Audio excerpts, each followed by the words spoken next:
All right, what's going on, guys? In today's video, I'm going to be talking about the biggest tournament mistake that I see parents of junior golfers making.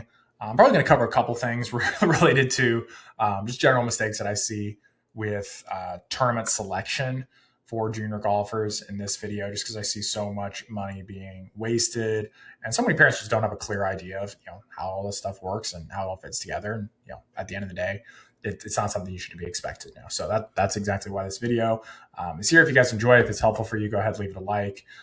And if you want to learn more about what it takes to help your child play Division One golf, go ahead and subscribe to the channel. That's all I talk about here. That's all I'm going to talk about here. This channel is really, it's a pretty niche topic, right? And I want to make sure I can help you guys as possible. So if you guys could do me the favor, liking it, sharing it, subscribing, really helps push it out to more people. So anyway, don't be one of those parents who tries to hide everything and hoard stuff for themselves. I know you guys are out there. Don't do it. Help other people. The whole point of all this is to make sure that your child is actually in a position where they can get recruited, not based on knowing special stuff, but actually just how good they are. And that way we have better competition. So anyway, what you want to do, number one, the biggest mistake that I see is playing in tournaments that are not ranked or not having any concept of rankings. I remember when I was a kid and I thought, and my parents thought, the rankings were just nonsense, right? They're just BS. It was a political thing, whatever. And that just couldn't be further from the truth. Rankings help you understand where your child is in a very objective way. Now, that said, there's a lot of rankings that are just completely irrelevant, right? There's some just random tours that rank people, and that's not what we're talking about. So what we want to be ranked on is we want to be ranked on Junior Golf Scoreboard. The reason I talk about Junior Golf Scoreboard as opposed to other stuff, I know that there are other ranking indexes out there that people are trying to push. The thing is, this one has the most data. It's the most consistent, right? So even though you have some new, cooler thing that you think represents your kid in a better light, or represents the skills of those players based on stroke gained, or whatever, I don't care. If it doesn't have the data on who's actually getting recruited, I don't think that it works quite as well for our purposes here. That's one of the reasons why I don't talk about AJGA Rolex rankings quite as much. I worry about them for the perspective of getting into bigger tournaments, but from an overall modeling out where your child needs to be at, not as relevant as Junior Golf Scoreboard. So hopefully I've sold you guys that on that enough. So a lot of times parents think it's just like, oh, we're playing high school golf. And I just want to say it up front. High school golf is irrelevant when it comes to playing Division One golf. It does not matter. And so that's just, really quick caveat. People get mad at me about this. You can be mad. All I'm here to do is show you guys what it actually takes. When I say there's a lot of data, that's what I mean.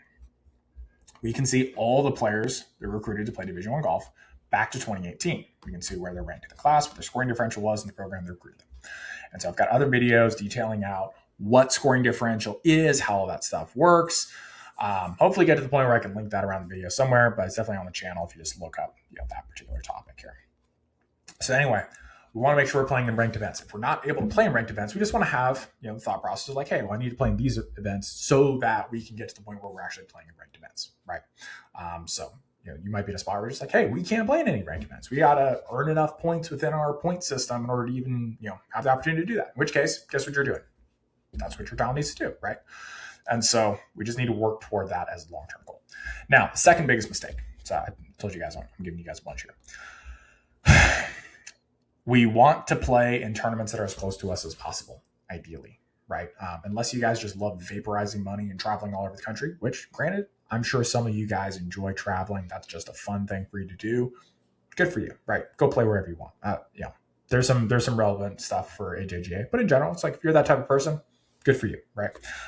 For the majority of us, though, we want to conserve money, if that's at all possible, right? We want to be able to spend money on the right stuff. And so first thing we want to do is we want to play in tournaments that are in your state, ideally relatively close to you, right? So if you're in California, there's no reason to travel over to Nevada, unless you're it's closer than Northern California, right? I don't want to go to Northern California. I want to go to Las Vegas. Okay, fair enough. But for the most part, it's you probably have just enough options to be ranked just in Southern California. So it's if you want to go over to Texas or something, by all means, go for it. But you don't have to, right? So that's kind of the next biggest mistake that I see parents make. Third biggest one, we're just going to go through all of these, or as many as I can think of right here. Third biggest one that I see often is parents thinking that they need to play in lots of tournaments in order to help their child. And that is just not necessarily the case. There are some times where it makes more sense to play in more tournaments, but it's not a universal thing. So let me help you guys think through this. To be ranked, you need to play in 4 ranked events. Now, odds are your child will play in more than 4 ranked events. But we don't necessarily need to, right? So the younger your child is, the more likely they're going to play in more events for a few reasons. Number one, they're in a position where the biggest concern that they have is getting more experience in tournaments, right? So I don't want you to be concerned about winning the tournaments. I don't care where the kid actually finishes. We just want to be looking at we're at where we're at. We're trying to get better. We're trying to get comfortable in these tournaments. We do not want to do something where we say, oh, well, we could shoot these in practice. Therefore, if we get some magical mindset fairy dust going on us, then all of a sudden we're going to figure everything out. That is not what we want to do. I want to just look at it and be like, hey, if I play in tournaments every single weekend, eventually I'm going to be kind of desensitized to it. And it's just like, I'm always going to be competing. Like for me, it's very difficult for me to take practice as like a practice round very, very seriously. Just because I'm going to approach it differently, right? I'm going to have particular shots that I want to hit and see if I can do them.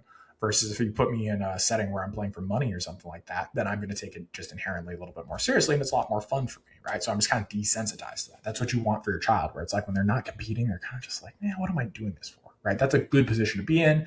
Typically what I see with better players is that's exactly what happens for them, is they are better in tournaments than they are in practice, because in tournaments, they're taking everything seriously. They know what their game is, versus in practice, they're trying to add stuff to their game, or they're potentially being a little bit more loose with particular shots, either because they don't take it as seriously, or they're still taking it seriously, but they're just like, hey, normally I wouldn't hit 2-iron into this par 5 green with trouble over on the right, but I'm trying to hit a fade, and in theory, as long as I don't slice this, I should be okay.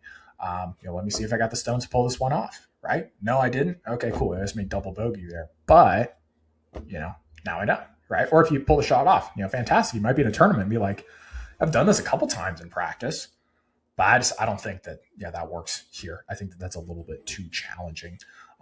And so I'm going to back off, right? So anyway, making sure that we're playing in the appropriate number of tournaments. As we get better, we're going to play in fewer tournaments, right? Because there are going to be fewer good tournaments to play in, number one, right? But also, it just becomes less relevant because your child's a little bit more desensitized to it, right? So that's the next big one. Continuing on in this thought process, and just by the way, if this is something you want more detail on, just like specifically how to build out the tournament schedule, how to navigate all the AJGA, blah, blah, blah, all that stuff, got a link below where you can get my entire tournament schedule framework. So if that's something interesting in you can go ahead and grab that below. Or if you want me to just do all this stuff personally for you, not just tell your child which tournaments to play in, but just like help them develop their game so they can play Division I golf, there's a link where you can apply to work with me below. Limited number of spots on that, are really coming up on that limit. So if that's something you're interested in, go ahead and take advantage of that. Those are the two options there. Anyway, back into the video here. So going beyond that, the next kind of big mistake that I see parents making is thinking that you need to play in AJGA as a matter of like, there's something magical that happens with AJGA. And that's just not the truth. That's not really the case. I talk about AJGA probably as much or more than anybody on YouTube, so far as I can see. But that said, it's not because there's something magic about AJGA. The thing that's cool about AJGA, and this applies more for boys than it does for girls.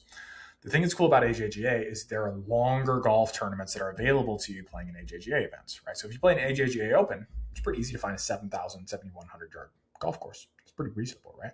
If you go and try and search for like, say, Hurricane Tours or some of the other tours, not to disrespect those other tours, it's just harder to find those longer golf courses because they're not designed for that kind of a player. They're not going to take a 7,200 yard Blue Monster and have a bunch of kids shoot 100. Right? They're trying to say, here's a 6,600 yard golf course. It's reasonably challenging. Go out there and shoot 76.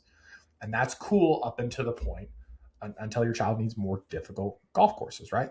So it's always from the perspective, what does your child need, right? If your child's not ranked, then you play in ranked tournaments. You don't need to go beyond that. If they're playing in ranked tournaments and they're getting to the point where their scores are getting good enough that they need to play in some of these harder tournaments, like the AJGAs, that's when it's appropriate to make that jump. In which case, you do not travel all over the country. You play in your state first, then you play in the adjacent states. Hopefully you can get to your target number of tournaments just on that, right? And I've got other videos talking about all the details of AJGA. Again, you can look at my stuff, look up AJGA, you'll be able to find it.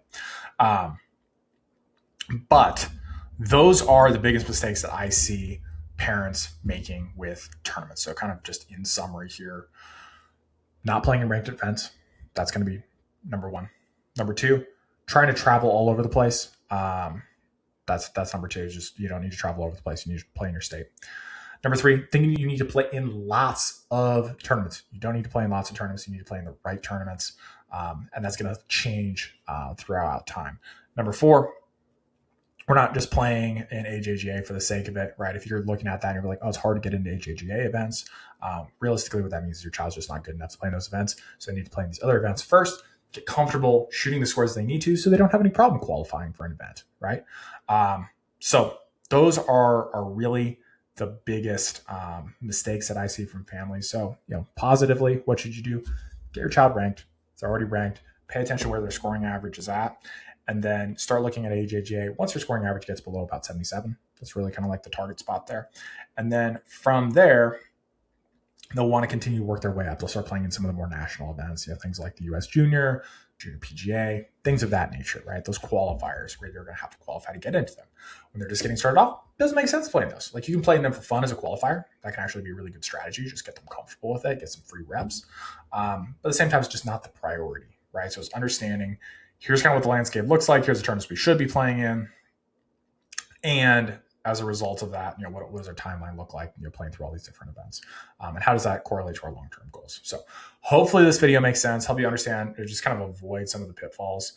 Not spending crazy amounts of money in tournaments, not spending crazy amounts of money on like travel and stuff like that.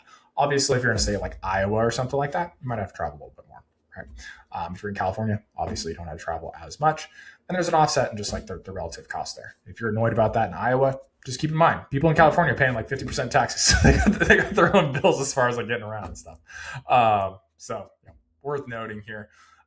Obviously, there's some places in the country that are better, but pretty much everywhere in the country, you're going to be able to find tournaments where your child can play in those. Just make sure they're playing in ranked events if Division I golf is a serious priority for you guys. So hope you guys enjoyed this video, guys, and I'll see you guys in the next one.